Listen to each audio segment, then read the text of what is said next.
So the theme of my speech today is, for evil to succeed, it is enough for men and women to do nothing. So I'm just going to call out what's going on, the plans that I've been involved in, and the wonderful world that we're trying to build.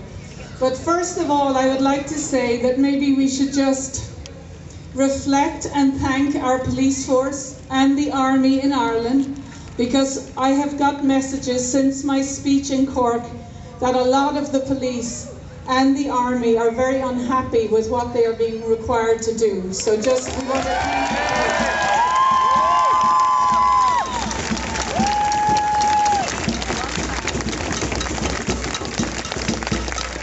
And as I was spent the last week in England, because the British Isles is actually the center of the kickback in the world. We have beautiful respect for our natural laws and our universal laws, and we are born with freedom in our bones, and no one can take away from us. So it was my great pleasure for the last week to be with members of broad sections of English and British society, including veterans who are protecting me. So I want to say we are Ireland, England, Scotland and Wales, the eyes of the world are on us. We are going to reignite the flame of freedom.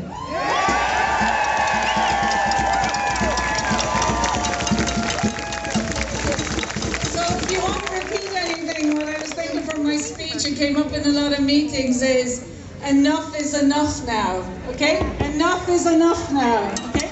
We've had enough. So I'm just going to very briefly walk you through, very quickly, why I'm here, the story of why I'm here. Then some of the things that we've been getting up to, as a famous scientist sent me an email and said, Dolores, I see you're causing trouble again. And I would say, bring it on, you know, I'm at 1%.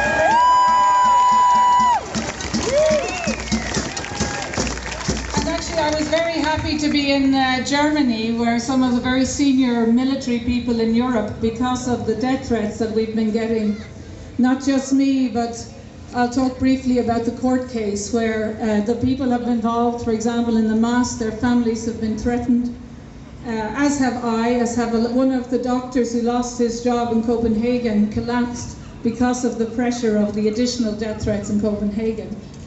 They have been threatening to cut the fingers of our children and kill our grandparents and families, and that was one of the reasons why I left Ireland for a few weeks, to take attention off of my family.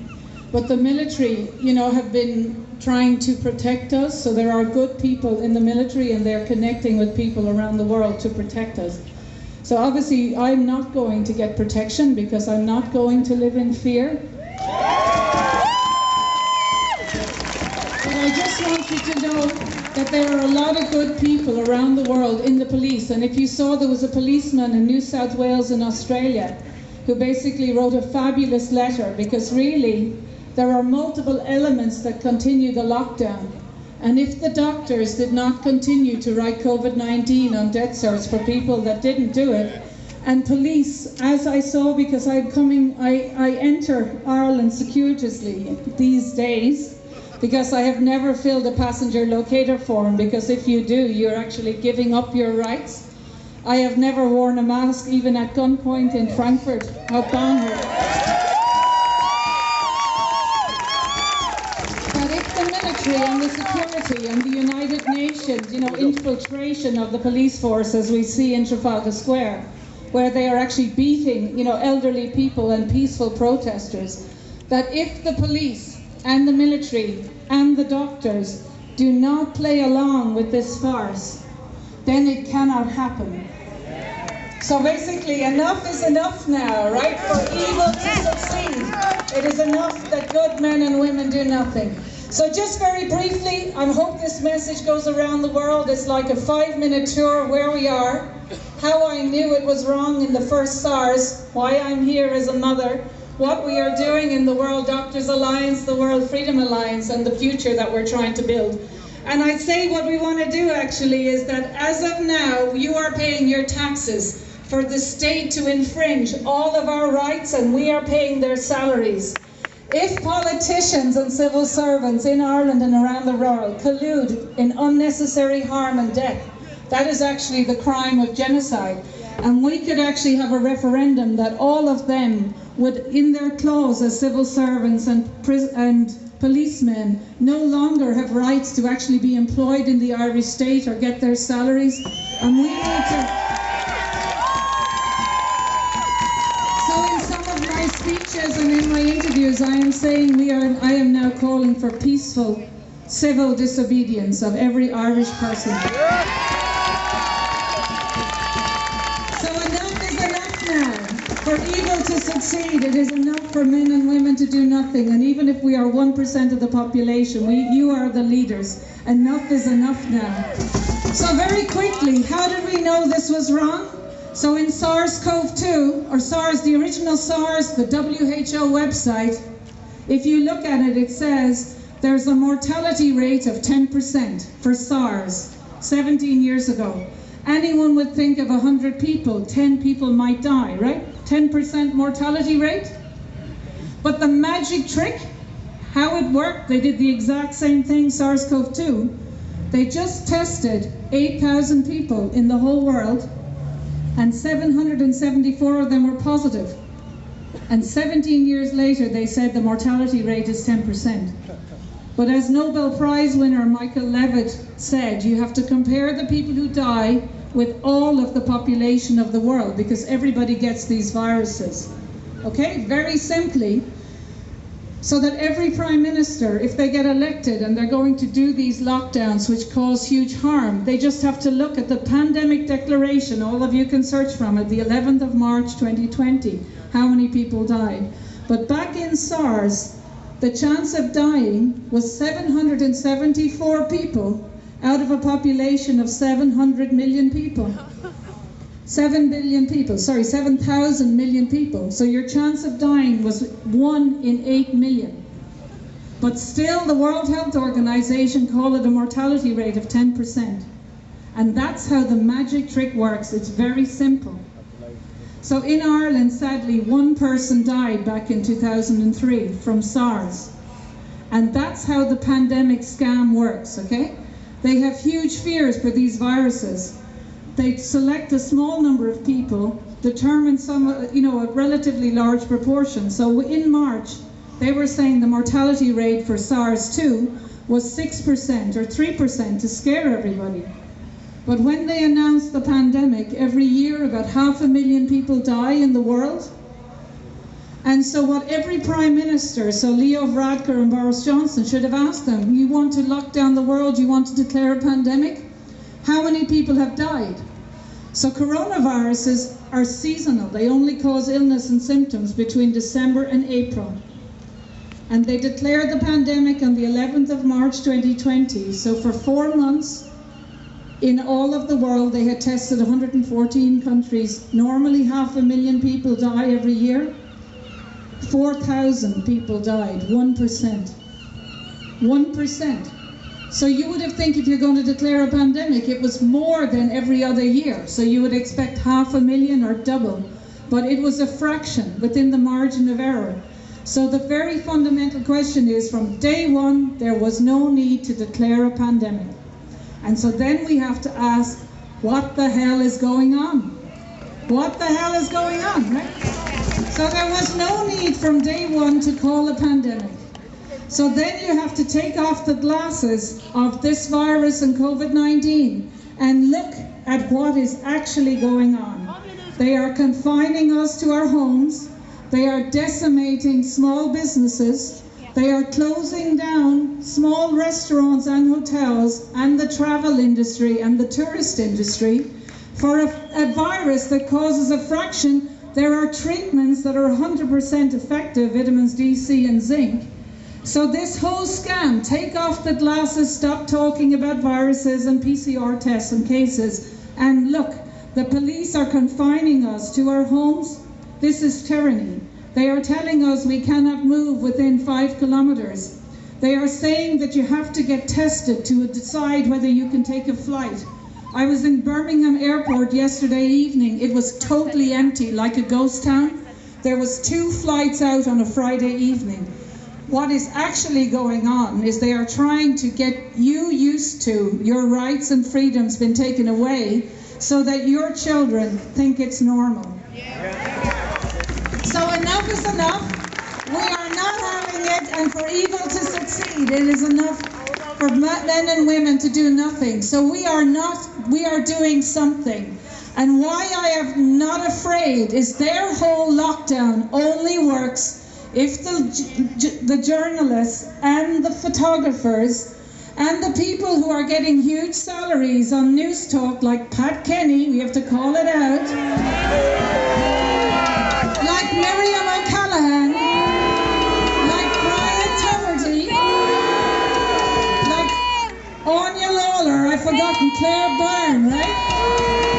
So we need to tell them that crimes against humanity are actually instigated by causing fear. And fear is only communicated, but they're not telling people that actually there is a prevention and treatment, and this virus is very similar, and nobody after May can actually die of COVID-19, right? If it's a coronavirus causes it, there is no death after May. So whatever is the causative agent of COVID-19, it's something else. So crimes against humanity are when the media cause fear, and that fear ends up in death. And I've been very happy to be working with judges on the International Tribunal of Natural Justice.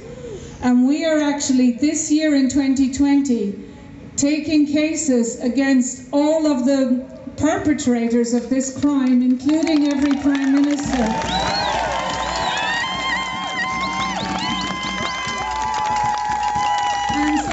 And it is a great honor for me to be nominated as one of the judges in this Crimes Against Humanity that will happen in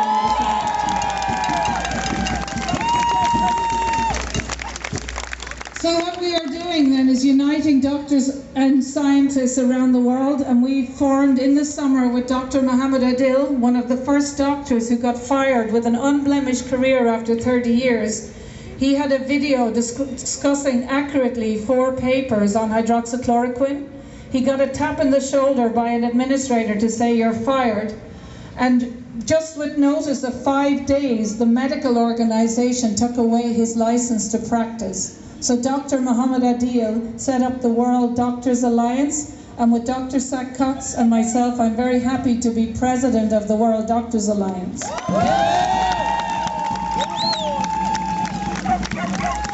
So we have, there are thousands of Doctors for Truth organization around the world.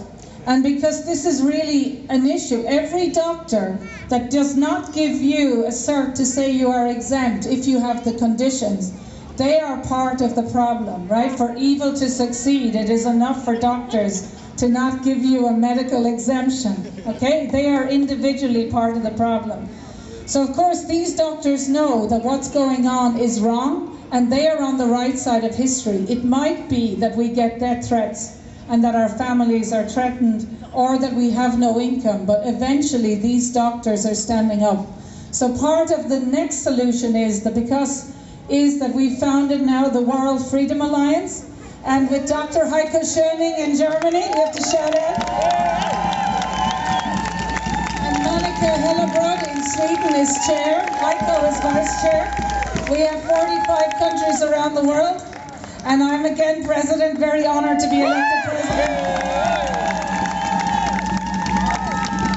So what we're saying is the next big meeting of the World Freedom Alliance is in Berlin, New Year's Eve. We want more than 1 million people, so party in Berlin, New Year's Eve. So just to give you an example of the mass case, okay, in the World Freedom Alliance we have a pillar for banking and economics, and that's led by Mads Pavik, a former investment banker from Denmark. And actually with pots and pans, Mats in Copenhagen and Denmark got the parliament, they stayed with pots and pans, so peaceful civil disobedience, that all of the members of parliament did not put through a mandatory vaccination law a week ago. So fair play to Mats.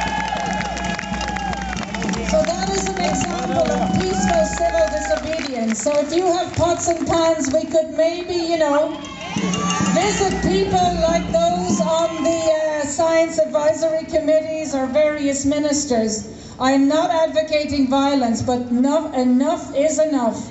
Enough is enough. And I am calling out NEFIT. Yes! That wherever they meet, you can go there with pots and pans and just let them hear that for evil to succeed, it is enough for the NEFIT committee to not speak the truth. Everybody knows there is prevention and treatment for this disease. The main question is, why are they not making it available? Why are the media not been making it available? So then, just to say, the World Freedom Alliance, we have small precedent court cases. As you know, maybe you may know, in Madrid, the lockdown was deemed unconstitutional, so there is no lockdown measures because it's infringed on fundamental freedoms. Madrid is a freedom city, which is great. Portugal, they have deemed the PCR testing not to be a reflection of an infectious disease. So all of this legislation is based on a public health emergency PCR test. The PCR tests do not test infection. So Portugal has said no more PCR testing. So we are winning. But in Germany, this was done by solidfacts.org and Manuel Düring. Under health and safety, if the biggest crime is that the elderly are in the old folks' homes, but that teenagers are required to wear masks in school, it is shocking.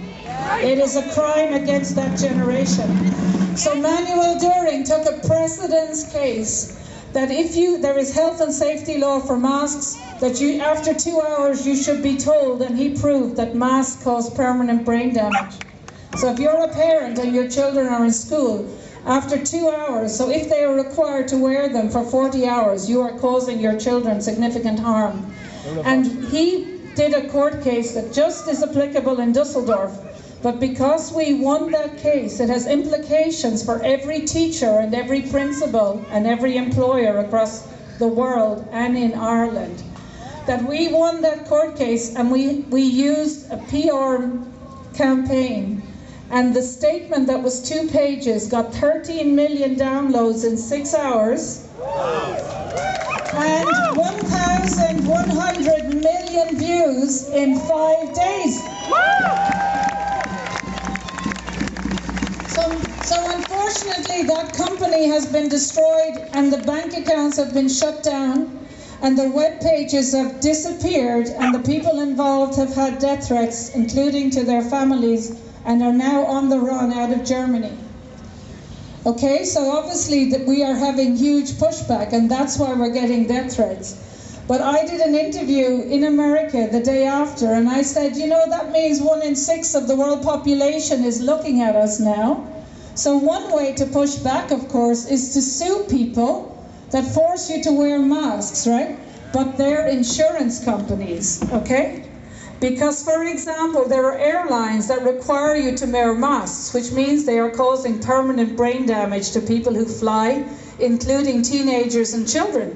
So all you have to do is sue the insurance company for permanent brain damage, which would be about $250,000, which is what we did. We bought shares, and we wrote to the CEO of companies and their boards to say, what's your indemnity insurance, and how much cover do you have?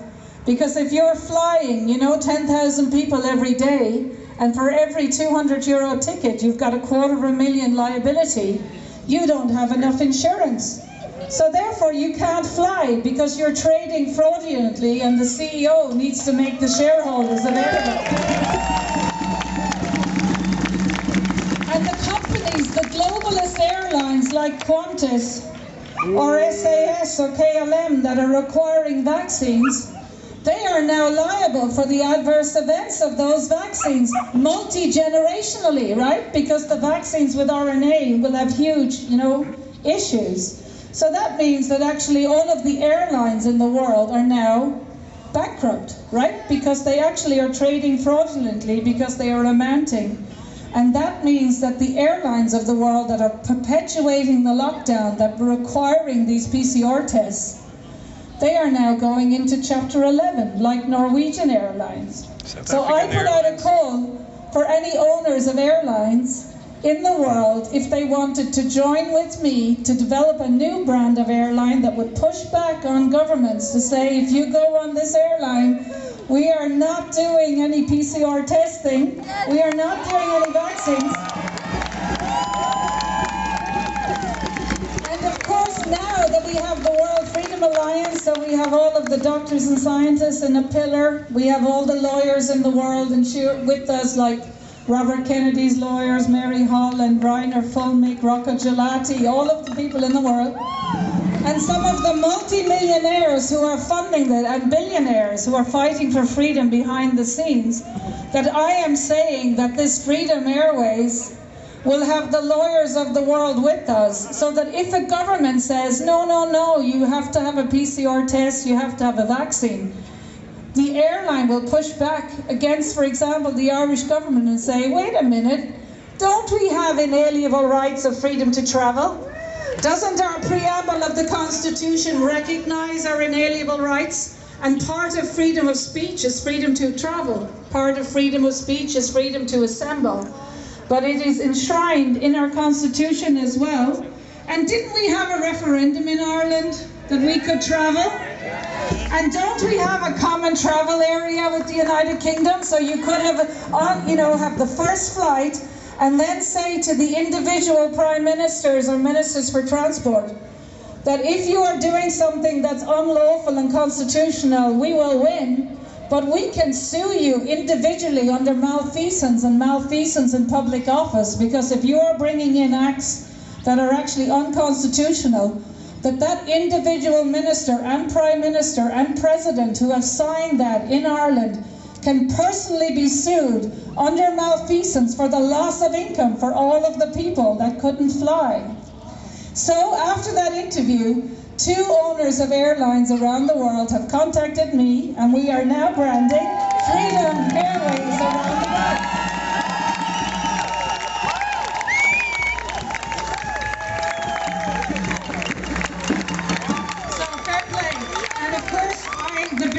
That we have been helping in their fighting for court cases around the world, we don't ask them for anything. But I rang them up and said, there is an innovation opportunity, because the new, wonderful, joyous world that we are building will require a health system where your doctor actually gives you treatments and tells you that vitamin D is actually good. And you don't get 6 months in prison for prescribing hydroxychloroquine, like in Australia, one of the safest drugs in the world. So for all of you with innovators, there is a hard year coming. You know, they are calling it a dark winter, and if I were you, I would stock up in food, because the plan is to have a bomb in Rotterdam that will cut the food supply. Their plan is to cut the electricity and the internet and the ATM machines, and to put in martial laws to say you can't actually leave your house and cut off the electricity. But once you know the plan, it's not so scary. We've had whistleblowers in England that signed the Official Secrets Act that have looked at the PCR testing, and the PCR is how you vaccinate animals if you want to have a look. And in those PCR testing, they have found, now don't worry, there's no virus, okay, what I'm going to say, it's not that you're going to get sick, but fragments, no, I don't mean virus, what I'm going to say is that in the PCR tests, they have found fragments of Ebola, fragments, okay? So the next, and we know from China, like obviously Bill Gates can predict the future. So what I've been saying is, in the World Freedom Alliance, we already have a committee for COVID-21. Because Bill Gates can predict the next virus, so can we. And we already now have the committees of the doctors and scientists in the world, the lawyers, we have the structure for crimes against humanity. We have all the legal letters to hold individual people to account. But the other pandemics they have coming is around the plague, which is botulism, and Y. pestis, and maybe Ebola, okay? So part of the thing is, if you know that's their plan, then when the media come out in March and say, oh my God, there's another coronavirus, that you know it's there, and we say, okay, you Miss Journalist, you are lying, and we are going to sue you because it is a crime against humanity to report something and cause fear.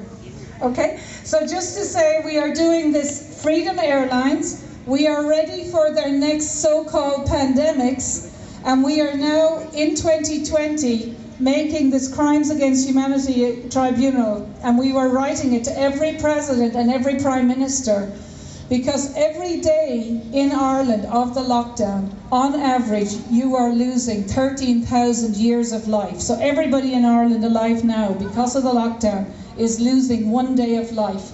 For 6 months of the lockdown, all of your lives are shortened.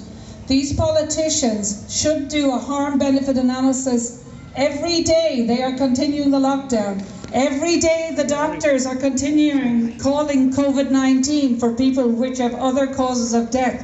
Every day the police, there is no need for masks. The police are wearing masks. You are required to wear masks. They are causing more harm than good. You can collect that evidence yourself. We will encourage you to take claims against the employers, against the teachers, to sue them personally. Not that we want to be suing doctors and teachers, but we want to change their behaviour. We have to hit it where it hurts. So I would say enough is enough now. For evil to succeed, it is enough for men and women to do nothing. We are not doing anything. Join the Irish Freedom Party, join freedom parties around the world. And the very last thing is that I would like you to decide how you want to do peaceful civil disobedience. Do you want to take Mats Pavik's tip and have pots and pans and go outside ministers' homes? I would say it is time to go outside ministers' homes. I don't care. I think find where the people in Neffet live and tell them they are a disgrace. They are a disgrace to their profession. And then the last thing I will say is that this is the easiest tyrannical regime to undermine. And how you do it is, I am calling in Ireland and around the world, is that every Saturday that everyone was invite as many friends as you can to your homes and join the party every Saturday until Christmas, and then each of you organise the biggest party between Christmas Eve and Christmas, have the biggest sleepovers, but more importantly, the elderly and our loved ones in the care homes are not prisoners. They need to be taken home for Christmas, and we are going to celebrate Christmas in the world and in the lockdown. Thank you very much.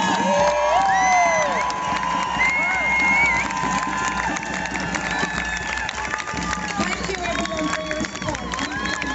And now it's my pleasure, what Herman is going to do, to welcome the next speaker. Thank you everyone as well for all your good wishes. Take care, bye-bye.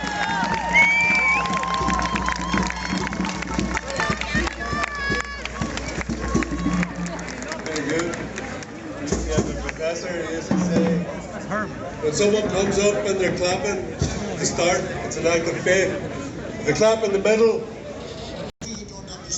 Hi folks, Kevin Sharkey's up there now. But it's a great turnout, lovely speech there by Dolores. But I have an interesting one there. It's funny, she quoted Edmund Burke there, but two of my favourite writers are actually Aldous Huxley and C.S. Lewis. And coincidentally, both of them actually died on the same day, which was the 22nd of November. But interesting, last week there was 7 coaches appeared outside Dublin Airport, and it turns out that they were actually bringing people from, I think the flight was from Beirut in Lebanon, and it was believed that they actually headed up towards Letterkenny. But there you go. So while we're on lockdown, the movement of people in and out of this country is still happening, especially regarding the direct provision. Another interesting one there was the 25th of November was known as Red Wednesday, and it's where certain buildings in the world are actually floodlit in red to highlight the persecution of Christians. But interestingly enough, there was no buildings in the Republic floodlit in red. So maybe it's something we could change for next year. There you go. That's me done for today now. Thanks very much for listening. Good night, good luck, and God bless.